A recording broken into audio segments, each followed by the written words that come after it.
Carpet টার্পেট না আমি রাখতে না বলছি। এই কে পুলিশ কমিশনারকে উঠাও, এটি উঠাও।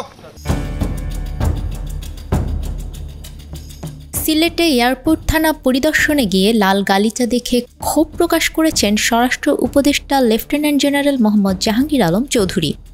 এ সময় উপস্থিত পুলিশ অফিসারদের লাল গালিচা সরিয়ে নেয়ার নির্দেশ দেন তিনি।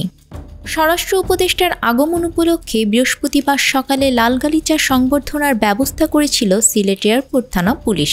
তবে বিষয়টি সহজভাবে নিতে পারেননি স্বরাষ্ট্র উপদেষ্টা। এ সময় পুলিশ কমিশনার রেজাউল করিমকে উদ্দেশ্য করে স্বরাষ্ট্র উপদেষ্টাকে বলতে শোনা যায়, এগুলো রাখতে আমি না করেছি, তারপরও এগুলো কেন দিয়েছ? আমি বারবার বলে দিয়েছি এগুলো হবে না, প্রোটোকল করতে করতে তোমাদের সময় শেষ, মেইন কাজ করতে পারছো না। পরে বিমানবন্দর থানা পরিদর্শন করেন স্বরাষ্ট্র উপদেষ্টা।